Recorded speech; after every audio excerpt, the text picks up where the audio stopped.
Honda подолго време активно е вклучена во развој на алтернативни погони. Во сериската понуда веќе има 2 хибридни возила, но оваа јапонска марка се приклучува на General Motors кој работи на 5-та генерација на возила кои ќе го користат водородот.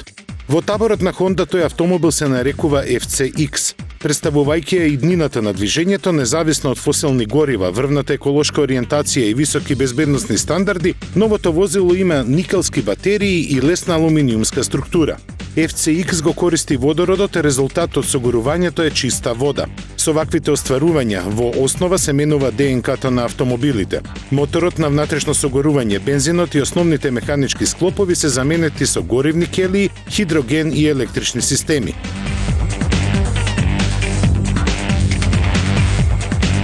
Големата каросерија нуди одличен простор за 5 патници, импресивен дизајн, алуминиумска структура која во целост ги задоволува безбедносните норми пропишани од американските и европските стандарди за моторни возила. Според стратегијата на развој во Европа, хидрогенските возила би требало да станат дел од одличниот фолклор до 2015 година. Фасинантно кај хидрогенските возила се повеќе работи. Пред се тоа е бесшумното работење. Второ изненадување е експлозивноста на електромоторот кој испорачува 100 кВт и 320 Нм веќе од самиот почеток на движењето. Ваквиот систем се уште во развој. Решени се многу енигми околу техничките прашања, но вистинската борба допрва доаѓа. Развојните инженери без замерки ја решија доверената задача, а сега топката е во рацете на маркетиншките експерти. И тоа многу не ги загрижува стручњаците.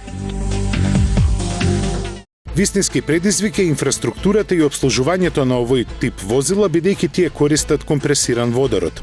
Засега потребни се милиарди долари за оспособување на бензинските пумпи за точење на водородот. Сепак, како се одвиваат работите, времето работи во корист на новата технологија. Со 1 килограм водород реално се совладуваат 70 километри. Сегашната цена на килограм водород изнесува околу 4 евра, што значи дека мобилитетот со него е поевтин од бензинот. Ако во пресметката се вклучат подобрените возни својства на снег, лед и теренско возење, потоа скратената дистанца на сопирање, големиот вртежен момент и најважното, еколошкиот фактор на технологијата, која не ја загадува околината, тогаш со сигурност може да се заклучи дека времето на оваа технологија полека, но сигурно доаѓа.